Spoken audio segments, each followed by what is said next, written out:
بسم اللہ الرحمن الرحیم وبہ نستعین الحمد للہ رب العالمین والصلاة والسلام علی سید المرسلین وعلی آلہ وصحبہ اجمعین ومن تبعہم بإحسان الی یوم الدین۔ اعوذ باللہ من الشیطان الرجیم، بسم اللہ الرحمن الرحیم۔ سبحان الذی اسری بعبدہ لیلا من المسجد الحرام الی المسجد الاقصی الذی بارکنا حولہ۔ حاضرین گرامی، سورۃ الاسراء، جس کا دوسرا مشہور نام ہے سورہ بنی اسرائیل، یہ مکی صورت ہے اور اس کی آیات کی تعداد 111 ہے۔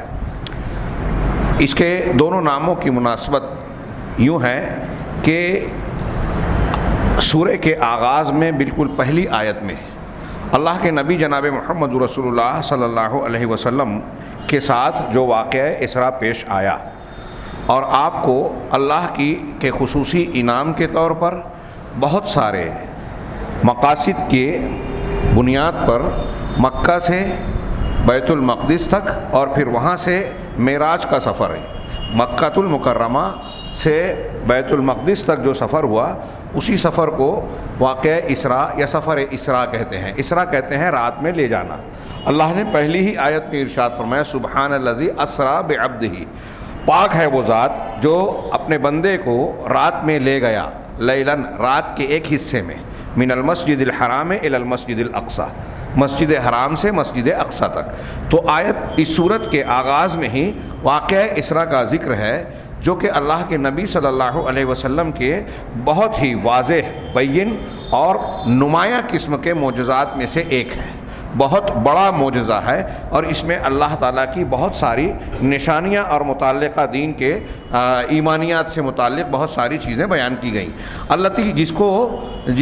جس سے اس معجزے سے اللہ تعالیٰ نے اپنے نبی کو خاص کیا، امتیاز عطا کیا، اور اس میں ایک بہت بڑا اشارہ اور یہ تعلیم تھی کہ کتاب اور رسالت جو اللہ تبارک و تعالیٰ آسمان سے اتارتا تھا، حضرت ابراہیم، سیدنا ابراہیم علیہ السلام کی اولاد میں بنو اسحاق اور بنو یعقوب یا بنی اسرائیل، حضرت یعقوب کا ہی دوسرا نام اسرائیل ہے، ان کے بیٹوں کو بنی اسرائیل کہا جاتا ہے۔ تو بنی اسرائیل میں یہ سلسلہ لمبے عرصے تک جاری رہا، اب اس کا انتقال، منتقل ہونا ہوا بنو اسماعیل کی طرف، بنو اسرائیل سے بنو اسماعیل میں جناب محمد رسول اللہ صلی اللہ علیہ وسلم کی پیدائش ہوئی، اور یہ رسالت اور کتاب منتقل ہو کر آپ کی طرف آئی، اور پھر آگے چل کے قبلہ بھی تبدیل کیا گیا۔ ہاں، اس سفر میں اللہ کے نبی صلی اللہ علیہ وسلم کو، جو راجح قول کے مطابق ہجرت سے پہلے اور حضرت خدیجہ اور ابو طالب ان دونوں کی وفات کے بعد واقع ہوا تھا۔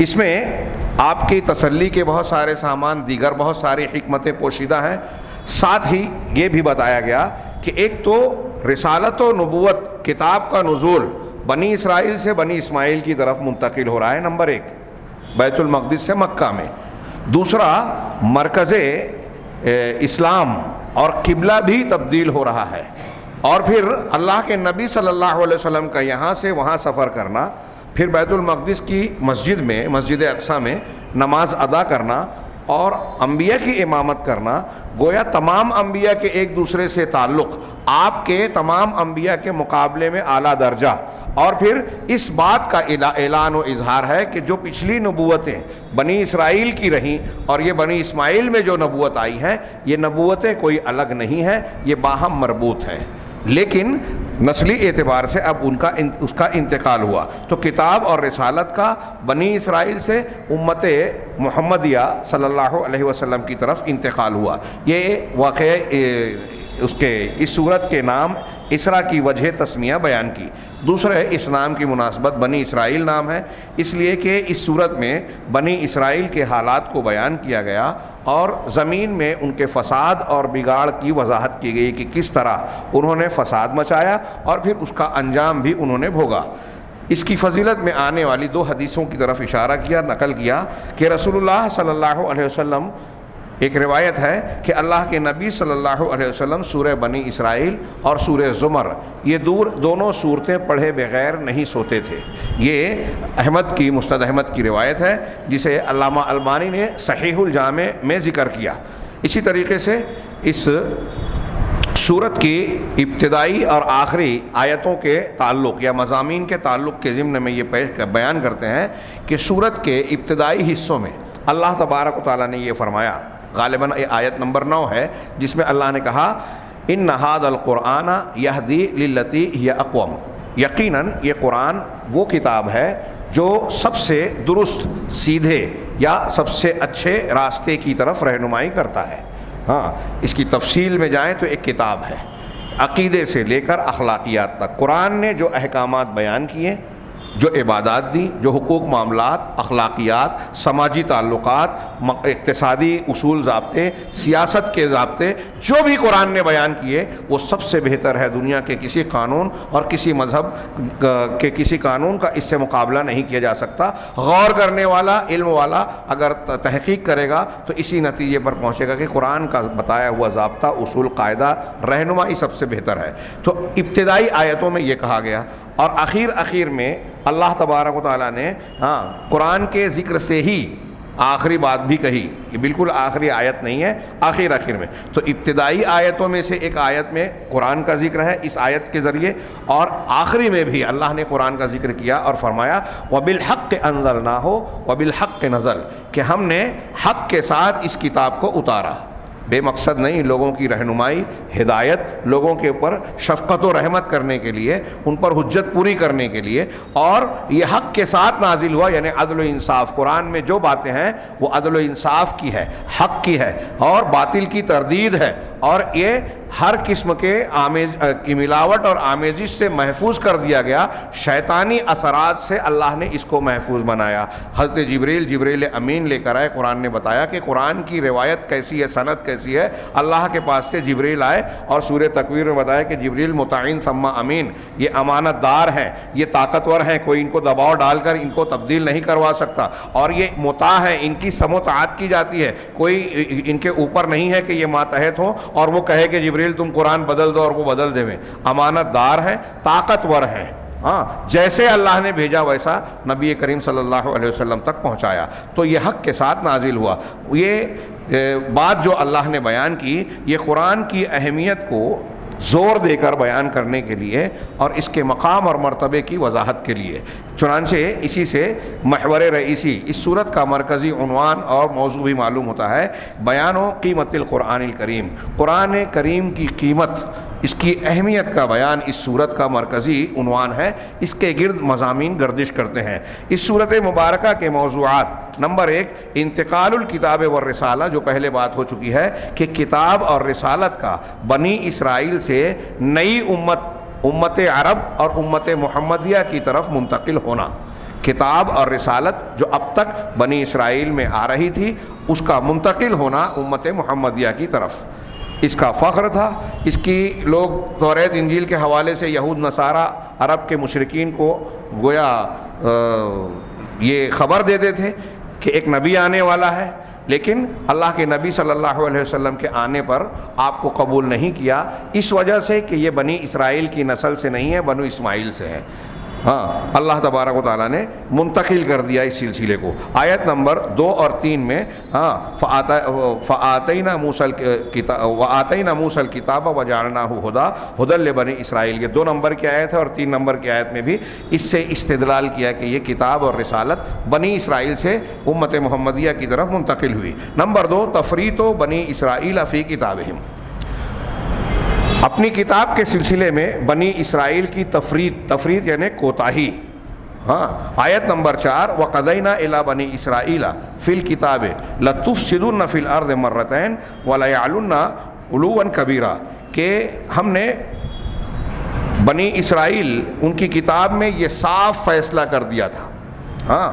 بنی اسرائیل کی طرف ان کی کتاب میں یہ صاف فیصلہ کر دیا تھا کہ تم زمین میں ضرور فساد پھیلاؤ گے اور بڑی زیادتیاں کرو گے، سرکشی اختیار کرو گے۔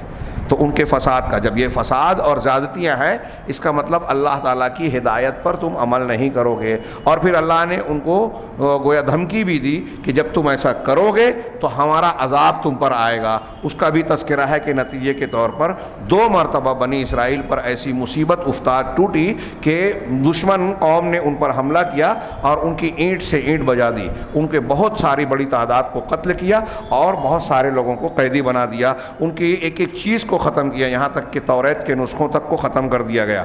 یہ تاریخ میں یہ تفصیلات ملے گی کہ 2 مرتبہ تفسیر میں بھی آپ دیکھیں گے کہ یہ تفصیل ملے گی۔ ہاں، نمبر 3 وصول القرآن الی امت محمد، ہاں قرآن کا امت محمدیہ تک پہنچنا، ان کو نوازا جانا، نعمت کے طور پر عطا کرنا۔ ان ھذا القرآن، یہ آیت نمبر 9 ہے، ان ھذا القرآن اللہ یہدی للتی ہی اقوم ویبشر المؤمنین الذین یعملون الصالحات ان لہم اجرا کبیرا، کہ یہ قرآن وہ کتاب ہے جو سب سے اچھے راستے کی رہنمائی کرتی ہے اور مومنوں کو بشارت دیتی ہے جو صالح اور نیک عمل کرتے ہیں، اس بات کی بشارت دیتی ہے کہ ان کے لیے بہت بڑا اجر ہے۔ یہ قرآن اس بشارت کے ساتھ امت محمدیہ کو، ہم کو اور آپ کو دیا گیا ہے۔ کیا ہم اس خوشخبری کی بات کو، یہ مذاق نہیں ہے، یہ زندگی کی سب سے بڑی حقیقت، ہمارے رب العالمین کا سب سے بڑا انعام ہے کہ اس نے دنیا کے بعد کے بہترین نتیجے کے لیے ہم کو یہ رہنمائی عطا فرمائی۔ نمبر 4 قرآن کے اوامر جتنے بھی ہیں وہ سب انسانی فطرت کے عین مطابق ہے۔ قرآن میں جتنے بھی احکامات دیے گئے ہیں یہ فطرت انسانی کے عین مطابق ہے۔ یہ جملہ میں اکثر کہتا ہوں کہ ہم لوگ سننے کے عادی ہو گئے ہیں، لہٰذا اس کی گہرائی پر، اس کی حقانیت پر، اس کی اہمیت پر ہم توجہ نہیں دیتے۔ دنیا کے دوسرے بہت سے مذاہب ہیں، آج آپ دیکھیے ابھی کورونا کے ماحول میں، کل ایک صاحب کچھ خبریں سنا رہے تھے اور اس تناظر میں کہہ رہے تھے کہ غیر اسلامی ہونے کی وجہ سے، عقیدہ اور ایمان نہ ہونے کی وجہ سے لوگ خوف و دہشت میں مبتلا جو ہیں، ساتھ ہی ان کا رویہ کسی مصیبت کے آ جانے پر، اپنے قریبی کے مر جانے پر، جو قریبی کے تعلق سے، قریبی انسان رشتہ دار کے تعلق سے جو رویہ ہوتا ہے وہ انتہائی غیر انسانی، ایسے غیر انسانی رویوں سے اسلام ایمان کی تعلیمات ہمیں اور آپ کو روکتی ہیں۔ یہ جو روزمرہ کے معاملات ہیں نا، ہم ان کو چاہے نظر انداز کریں یا ہلکا سمجھیں، جب ہم غیر اسلامی یا غیر مسلم طبقات سے موازنہ کر کے مسلمانوں کا معاملہ دیکھتے ہیں، آج ہم اسلام سے بہت دور ہیں، ایمان و عمل کے سلسلے میں بہت کوتاہ ہے، اس میں کوئی شک نہیں، اور یہی ہماری مصیبتوں کی بنیاد ہے۔ اس کے باوجود قرآن اور قرآنی تعلیمات، محمد رسول اللہ صلی اللہ علیہ وسلم کی تعلیمات کی برکت سے جو خوبیاں مسلمانوں کے اندر بعض پائی جاتی ہیں، اس پہ غیر اسلامی دنیا رشک کرنے پر مجبور ہے۔ ابھی کورونا کے ماحول میں لوگوں کی مدد کرنا، علاج کرنا، تجہیز و تکفین کے انتظامات کرنا، یہ ایک نمایاں چیز ہے جو خبروں میں ہے اور ہم سب جانتے ہیں۔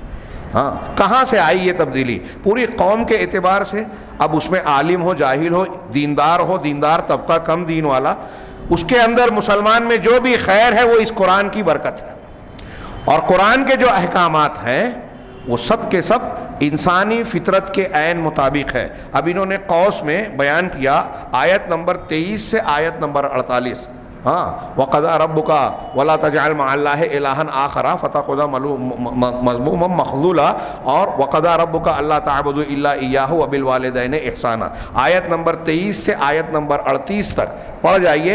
اس میں مختلف احکامات بیان کیے گئے۔ سب سے پہلے شرک سے منع کیا گیا، توحید کا حکم دیا گیا، پھر والدین کے ساتھ حسن سلوک کی تعلیم دی گئی، ان کے بارے میں کہا گیا کہ ان کو جھڑکو نہیں، اف تک نہ کہو، اور ان کے ساتھ اپنے بازو کو نرم اور جھکائے رکھو، اور ان کے لیے دعا کرتے رہو رب ارحمہما کما ربیانی صغیرا، کہ پروردگار ان پر ویسے ہی رحم فرما جیسے انہوں نے بچپن میں میری پرورش کی ہے، شفقت، رحمت اور محبت کے ساتھ، یہ دعا بھی کرتے رہو۔ پھر اس کے بعد جو ہے مختلف احکامات کہ اپنے بچوں کو خوف فاقہ اور فقر کے خوف سے قتل مت کرو، یتیموں کا مال ظلمن نہ کھاؤ، بغیر علم کے کوئی بات نہ کہو، ناپ تول میں کمی کر کے ناپ تول میں کمی نہ کرو، جس میں پھنی مارنا، چوری کرنا بھی آ گیا، اس میں ناپ تول میں کمی نہ کرو، ایسی چیز کے پیچھے نہ پڑو جس کا تمہیں علم نہ ہو. وَلَا تَقْفُ مَا لَيْسَ لَكَ بِهِ عِلْمٌ إِنَّ السَّمْعَ وَالْبَصَرَ وَالْفُؤَادَ كُلُّ أُولَٰئِكَ كَانَ عَنْهُ مسؤولا. ایسے بہت سارے جو احکامات دیے گئے ہیں،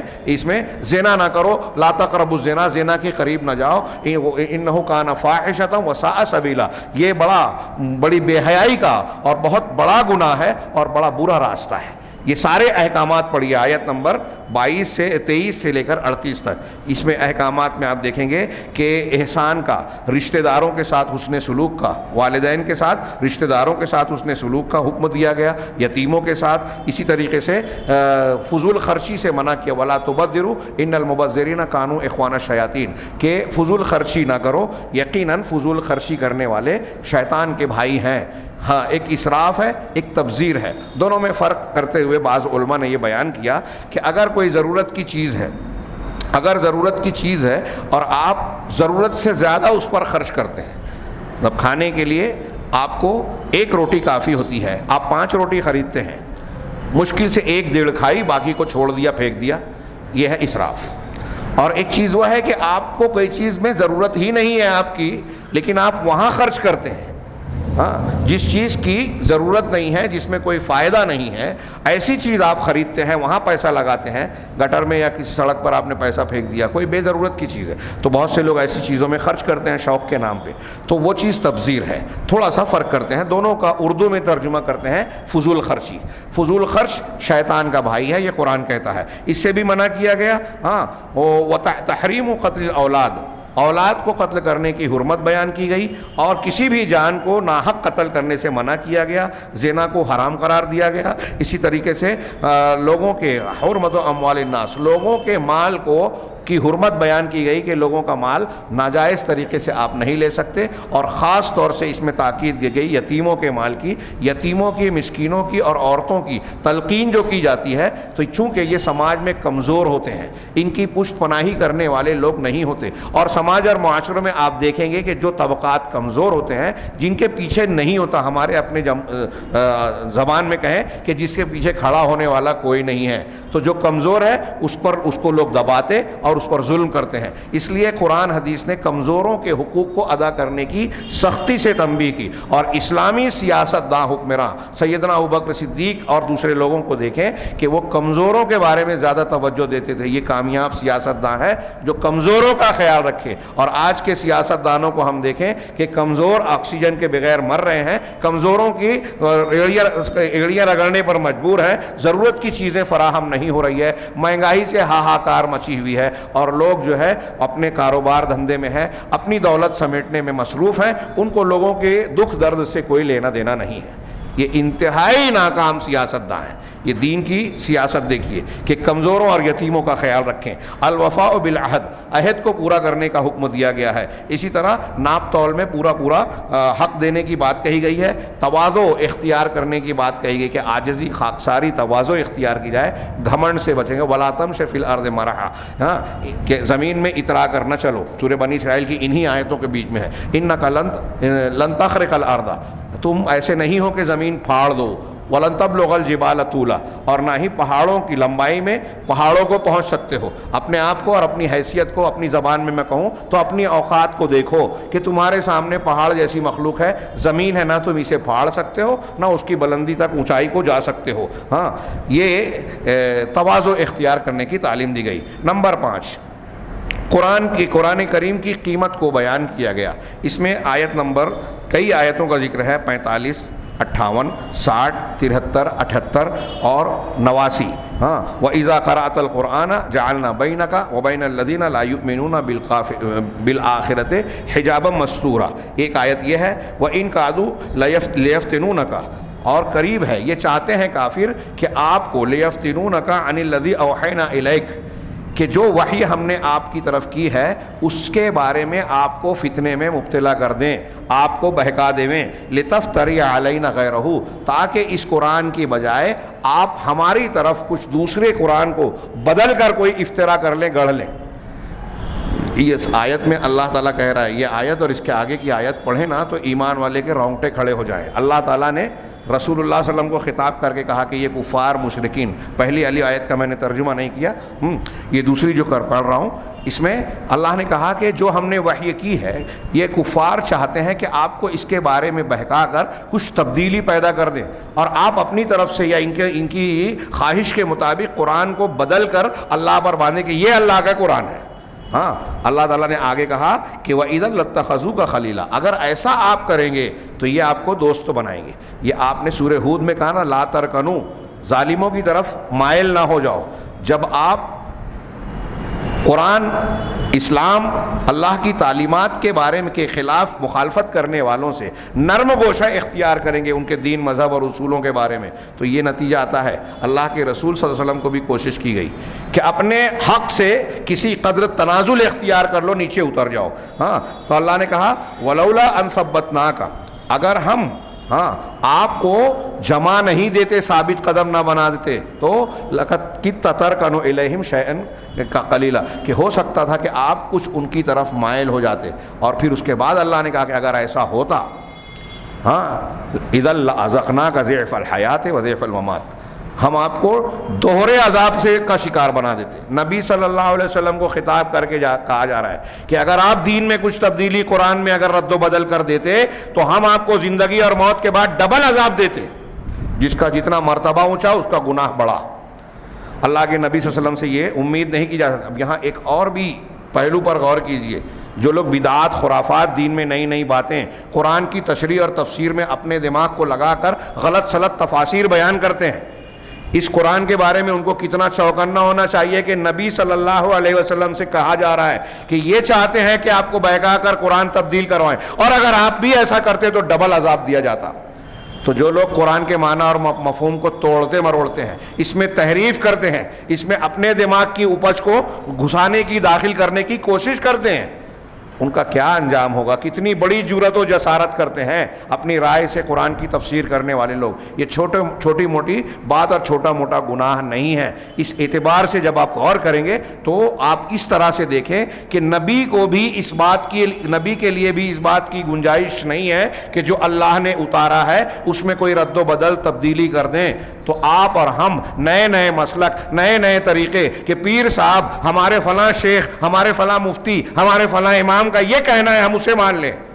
سوچئے، اس تناظر میں غور کیجئے تو کیا اس کی گنجائش نظر آتی ہے؟ وہاں خطرہ ہی خطرہ ہے کہ اگر آپ ادھر مائل ہوتے ہیں اور قرآن و حدیث کے کو جیسا ماننا چاہیے ویسا نہیں مانا، شخصیتوں کو مانا، ان کی تشریحات کو مانا، تو یہ گمراہی کا دروازہ کھلے گا۔ ہو سکتا ہے کہ وہ شخصیت اجتہادی بنیاد پر غلطی کر کے بھی اللہ کے یہاں عذاب کی مستحق نہ ہو، لیکن آپ اور ہم قرآن کو چھوڑ کر اس کی طرف جانے کے مجرم بن سکتے ہیں۔ یہاں سے اگر اس کو دیکھا جائے تو تقلید کا دروازہ بند کرنے والی ایک بہت بڑی دلیل یہ بنتی ہے۔ اسی طرح اور بھی آیتیں ہیں۔ اللہ تبارک و تعالیٰ نے وقرآن الفجر، اقیم الصلاۃ لدلوک الشمس الی غسق اللیل وقرآن الفجر ان قرآن الفجر کان مشہودا، صبح کو قرآن پڑھا جائے، یہ قرآن کا اہتمام کیا جائے۔ صبح میں قرآن کی تلاوت کی جاتی ہے تو اس میں لوگ حاضر ہوتے ہیں، فرشتے موجود ہوتے ہیں، آپ اس کی تفاسیر دیکھ سکتے ہیں۔ اس میں بھی قرآن کے لیے توجہ دلائی گئی، قیمت بتائی گئی، اور اس سے لوگوں کو جوڑنے کا حکم دیا گیا۔ اسی طرح انہی آیتوں میں آگے اللہ کے رسول سے کہا گیا وَمِنَ اللَّيْلِ فَتَہَجَّدْ بِهِ نَافِلَةً لَكَ، اور رات کے کچھ حصے میں آپ تہجد پڑھیے قرآن کی تلاوت کے ذریعے۔ فَتَہَجَّدْ بِهِ اے بالقرآن، قرآن کی تلاوت کر کے تہجد پڑھیے۔ تہجد ہجود سے بنا ہے، رات میں سو جائیں، آپ سونے کے بعد بیدار ہوں اور پھر سو جائیں، تو یہ جو بیچ کی بیداری ہے اس کو ہجود کہتے ہیں، دو سونے کے بیچ میں بیدار ہونا۔ اب اگر کوئی جاگ ہی رہا ہے تو وہ بھی پڑھ سکتا ہے تہجد، لیکن سوتے ہوئے بیدار ہونا، پھر پڑھ کے سونا، پھر فجر کے لیے اٹھنا، یہ کمال کی بات ہے، اللہ تعالیٰ کے لیے قربانی اور ایمان کی بات ہے، زیادہ اجر و ثواب کی امید کی جا سکتی ہے۔ بہرحال اس میں بھی اللہ تبارک و تعالیٰ نے کہا۔ اسی طرح اللہ تبارک و تعالیٰ نے اور بھی بعض آیتوں میں سورہ بنی اسرائیل کی قرآن کی قیمت کو بیان کیا۔ نمبر 6، ایک بات یہ بھی بیان کی کہ قرآن شفا اور رحمت ہے۔ اسی میں آیت ہے وَنُنَزِّلُ مِنَ الْقُرْآنِ مَا هُوَ شِفَاءٌ ورحمۃ للمؤمنین، کہ یہ قرآن جو ہے ہم ایسا قرآن اتارتے ہیں، نازل کرتے ہیں جو کہ شفا ہے اور مومنوں کے لیے رحمت ہے۔ رحمت سب کے لیے ہے، لیکن چونکہ مسلمان اس کو استعمال میں لاتے ہیں، ایمان رکھتے ہیں، سمجھنے کی کوشش کرتے ہیں، عمل میں نافذ کرتے ہیں، لہٰذا قرآن کی برکتیں، رحمتیں انہیں حاصل ہوتی ہے۔ جو نہیں کرتا تو وہ اپنے آپ کو محروم رکھ رہا ہے۔ آگے اسی لیے کہا وَلَا يَزِيدُ الظَّالِمِينَ إِلَّا خَسَارًا، اور یہی قرآن ظالموں کو جو نہیں مانتے، قرآن کی مخالفت کرتے ہیں، ان کے خسارے میں اضافہ کرتا ہے۔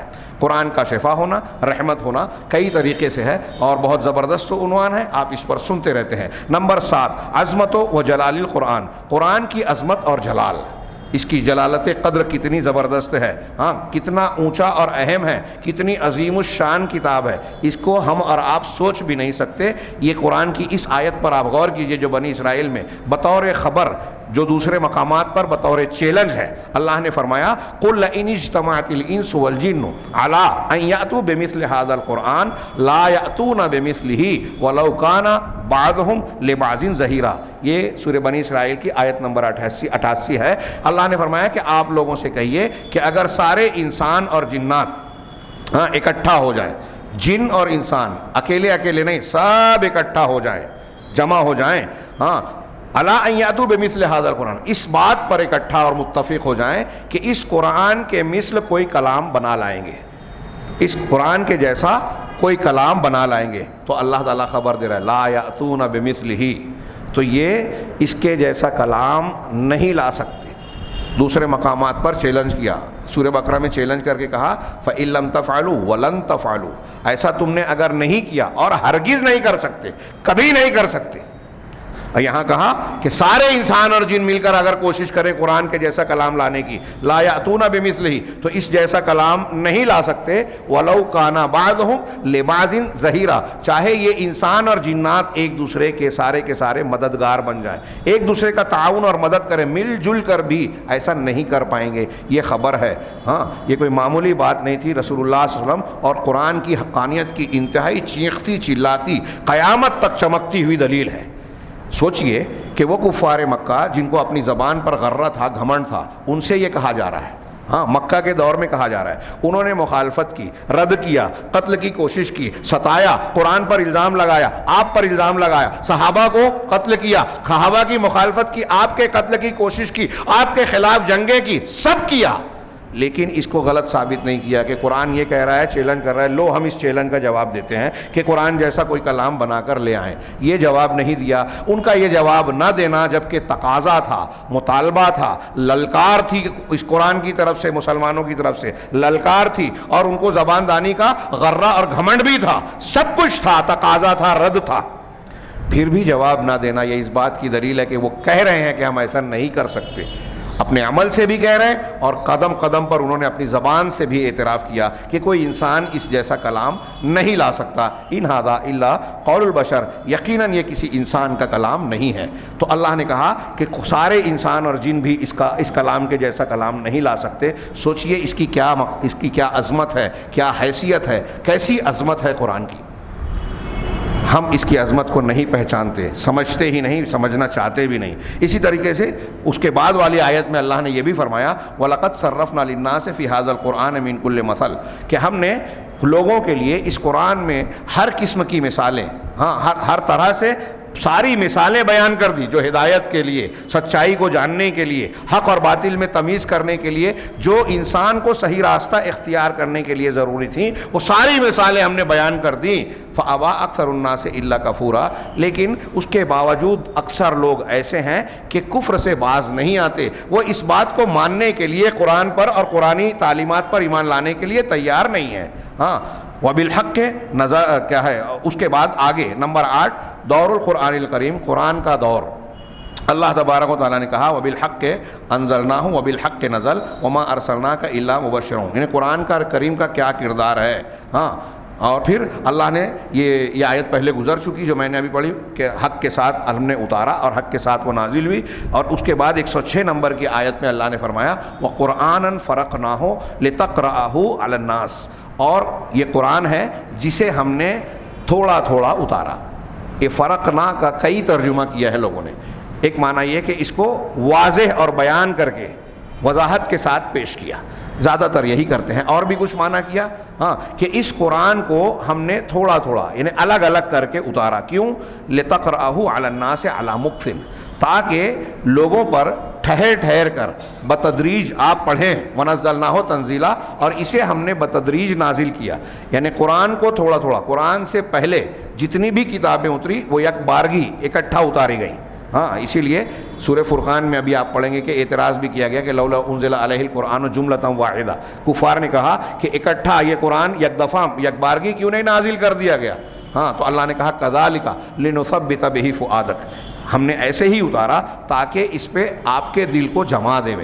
تھوڑا تھوڑا مختلف حالات تقاضوں کے خاص واقعات کی روشنی میں جہاں کچھ آیتیں ہوتی، ایک خاص واقعہ ہوا اس کے تناظر میں ایک آیت آ رہی ہے، چند آیتیں آ رہی ہیں، تو اس واقعے کے تناظر میں اس آیت کا معنی اور مفہوم سمجھنے میں اور آسانی ہوتی ہے.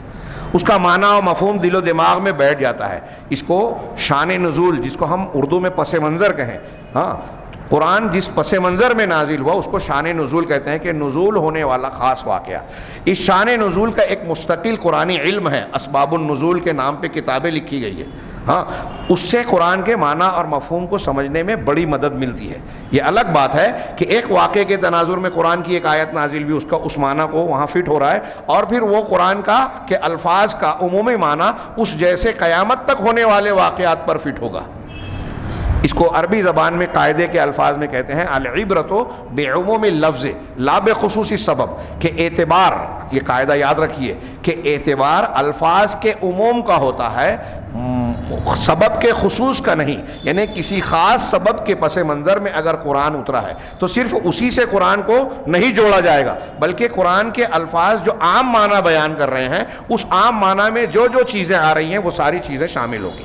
سب جگہ قرآن کا انطباق ہوگا، جس کو ہم اپنے الفاظ میں فٹ ہونا کہتے ہیں. سب جگہ قرآن فٹ ہوگا، چسپاں ہوگا. خیر، تو قرآن کا دور ہے یہ. نمبر 9 آخری موضوعات سورہ بنی اسرائیل کا آخری نمبر انہوں نے پیش کیا کہ دعوت للایمان بالقرآن وعدم التفریط فیہ کما فرطت الامم السابقہ فی کتبہا، کہ قرآن پر ایمان لانے کی دعوت دی گئی اس سورہ میں.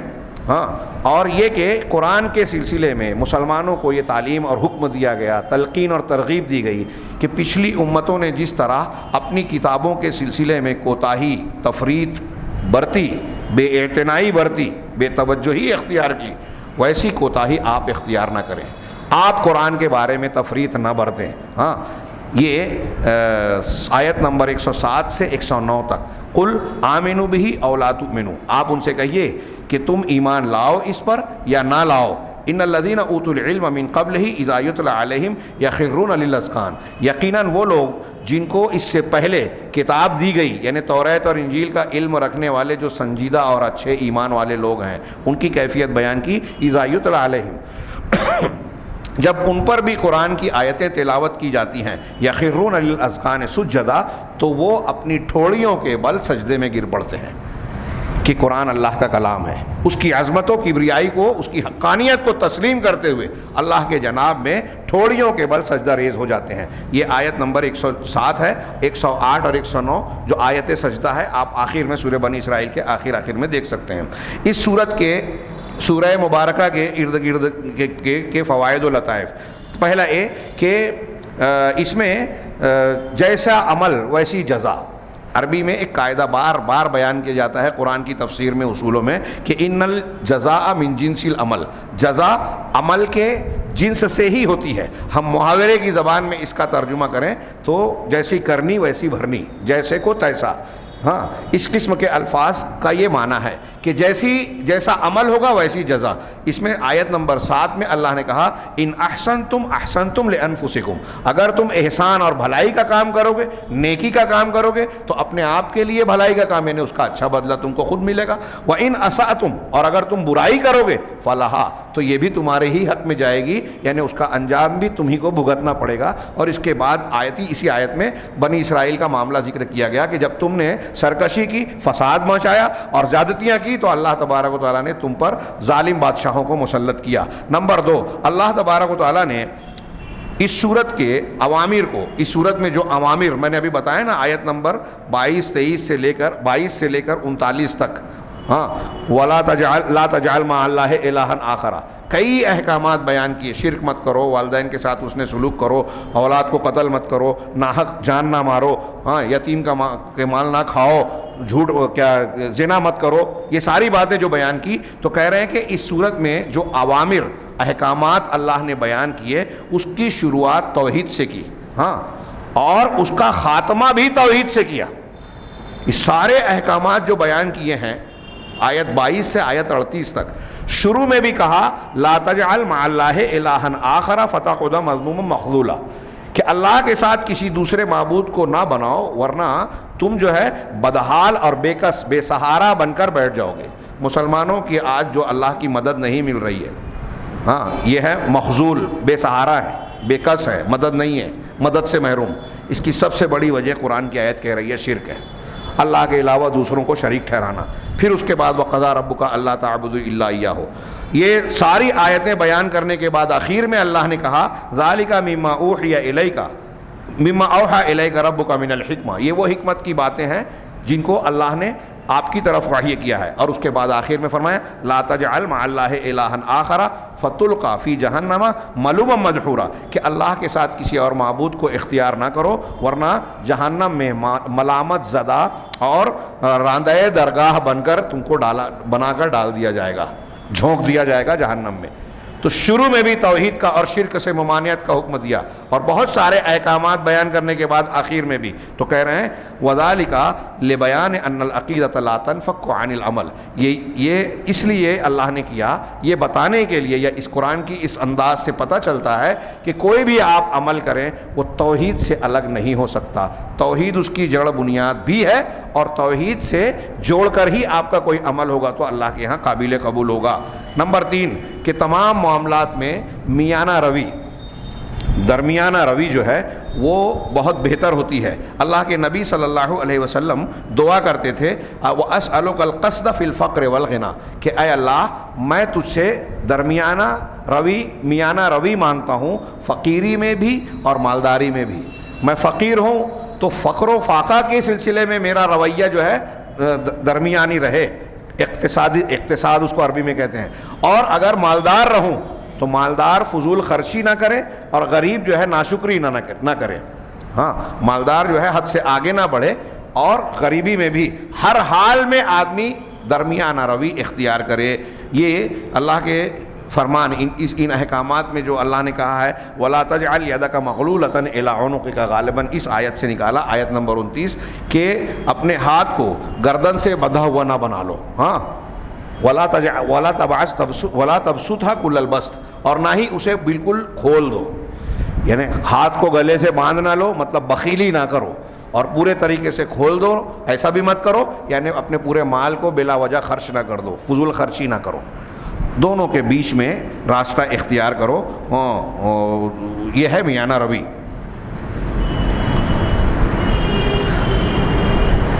فتح قدہ ملوم محصورہ، ورنہ ملامت کیے ہوئے اور درماندہ بن کر بیٹھ جاؤ گے، میانہ روی اختیار کرو۔ نمبر 4 عداوت ابلیس لبنی آدم قدیمہ، کہہ رہے ہیں کہ ابلیس کی دشمنی انسانوں سے بڑی پرانی ہے، ہاں وَلَهُ جُنُودٌ خَيَّالَةٌ، اور ابلیس اور شیطان کے پاس اس کے جو لشکر ہیں تو اس کے سوار بھی لشکر ہیں، وَجُنُودٌ عَلَى الْأَرْضِ، اور زمین پر پیدل چلنے والے پیادہ بھی لشکر ہیں، وَلَهُ أَسْلِحَةٌ، اور اس کے کچھ ہتھیار بھی ہیں۔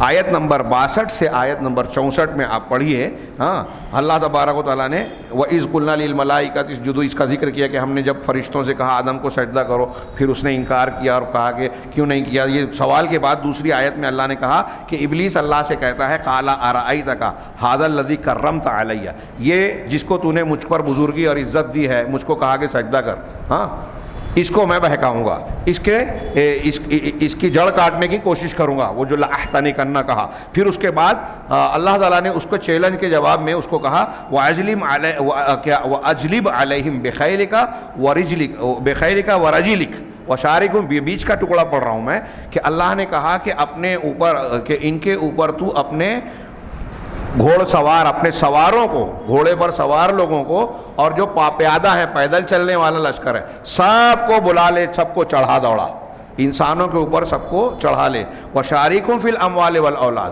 اور ان کے مال اور اولاد میں تو مشارکت اختیار کر لے, سب کر کے دیکھ لے, تو آزما لے. مال میں مشارکت, حلال کے ساتھ حرام ملا دیا. اولاد میں مشارکت, اولاد کو جو ہے غیر اللہ کی طرف منسوب کیا, کسی اور سے مانگا, اور اولاد کے سلسلے میں جو بھی شرعی تعلیمات ہے اس کی مخالفت کی, یہ اولاد میں مشارکت ہے. تو کہہ رہے ہیں عبداللہ عبد الرحمن کی بجائے عبد فلاں نام رکھنا, یہ بھی اولاد میں مشارکت ہے, دوسرے کی طرف منسوب کرنا. تو ان آیتوں سے یہ استدلال کیا کہ ابلیس کی دشمنی پرانی بھی ہے, اور اس کے جو لشکر ہیں وہ سوار بھی ہیں اور پیدل بھی ہیں, اور اس کے پاس ہتھیار بھی ہیں, بڑے آزمودہ ہتھیار ہیں جس کے ذریعے سے وہ انسانوں کو بہکانے کی کوشش کرتا ہے. آخری فائدہ انہوں نے بیان کیا, اجتماع بنی اسرائیل فی مکان واحد قرب قیام الساعہ لتسہیل القضاء علیہم. ہاں, بنی اسرائیل کا قیامت کے قریب حالات میں ایک جگہ اکٹھا ہونا ان پر فیصلہ کرنے کو آسان بنانے کے لیے. اس آیت میں ایک اشارہ ہے جس سے یہ پتہ چلتا ہے کہ قرب قیامت میں بنی اسرائیل یہود ایک جگہ اکٹھا ہو جائیں گے دنیا میں, تاکہ ان کے خلاف جو فیصلہ اللہ کا کرنا ہے وہ آسان ہو جائے. ہاں, یہ آیت جو ہے جس سے انہوں نے استدلال کیا, غور سے سنیے گا, یہ آخری فائدہ ہے. وَقُلْنَا مِن بَعْدِهِ لِبَنِي اسرائیل, کہ ہم نے ان کے بعد بنی اسرائیل سے کہا اسکن الارض, کہ زمین میں, ہاں یہ مصر و شام اور فلسطین کی سرزمین کے علاقوں کی باتیں ہیں, زمین میں سکونت اختیار کرو. فَإِذَا جَاءَ وَعْدُ الْآخِرَةِ جِئْنَا بِكُمْ لَفِيفًا, اور بس جب آخرت کا وعدہ آ جائے گا تو ہم تم سب کو سمیٹ کر لے آئیں گے, تم سب کو سمیٹ کر لے آئیں گے. اس آیت کا جو آخری ٹکڑا ہے کہ جب آخرت کا وقت آئے گا تو ہم سمیٹ لائیں گے, تو میدان محشر میں ساروں کو اکٹھا کیا جائے گا. تو ایک معنی لوگوں نے یہ بیان کیا, علماء نے, یہی زیادہ مشہور معنی ہے. لیکن ایک معنی یہ کیا کہ ویسے تو پھر قیامت کے دن تو اللہ تعالیٰ سب کو ہی لانے والا ہے, صرف بنی اسرائیل کی کیا خصوصیت, یہ آخرت سے پہلے کی بات ہے. قرب قیامت میں سارے لوگوں کو سمیٹ کر, یہ شام مصر اور دوسری جگہوں پر جائیں گے, سمیٹ کر ایک سرزمین پر آ جائیں گے. اس بات اور معنی کی وضاحت کے لیے انہوں نے ایک حدیث کو ذکر کیا کہ اللہ کے رسول صلی اللہ علیہ وسلم نے بیان کیا, جبکہ آپ فتنہ مسیح دجال کے فتنے کو بیان کرتے رہے, لمبی حدیث کا ایک ٹکڑا نقل کیا کہ ثم یسلط اللہ المسلمین علیہ, پھر اللہ تبارک و تعالی دجال اور اس کے لشکر پر مسلمانوں کو مسلط کرے گا, تسلط دے گا. فَيَقْتُلُونَهُ وَيَقْتُلُونَ شِيعَتَهُ, تو یہ مسلمان دجال اور دجال کے گروہ کو قتل کریں گے, ان کا کام تمام کریں گے. دجال حضرت عیسیٰ کے ہاتھوں مارا جائے گا جیسا کہ صحیح حدیثوں میں ہے. حتیٰ ان الیہودی لَيَخْتَبِئُ تحت شجرۃ او حجر, ہاں دجال کا اصل لشکر یہودی ہوں گے. تو جب یہ ان کا قتل عام مسلمان کریں گے, پکڑ پکڑ کر ان کو کیفر کردار تک پہنچانے لگیں گے, تو ایک یہودی جو ہے وہ ایک درخت یا پتھر کے پیچھے چھپے گا. فَيَقُولُ الْحَجَرُ أَوِ الشَّجَرَةُ لِلْمُسْلِمِ, تو وہ پتھر اور درخت مسلمان سے کہے گا هَذَا يَهُودِيٌّ تَحْتِي, یہ میرے نیچے یا میرے پیچھے یہودی چھپا ہوا ہے, فَاقْتُلْهُ, اسے قتل کر دو. یہ احمد کی روایت ہے, مسند احمد کی, اور اس روایت کی اصل بخاری مسلم میں موجود ہے. یہیں پر سورہ اسراء سے متعلق معروضات اختتام پذیر ہوئی. انشاءاللہ کل سورۃ الکہف پر گفتگو کریں گے. وآخر دعوانا ان الحمد للہ رب العالمین, والسلام علیکم.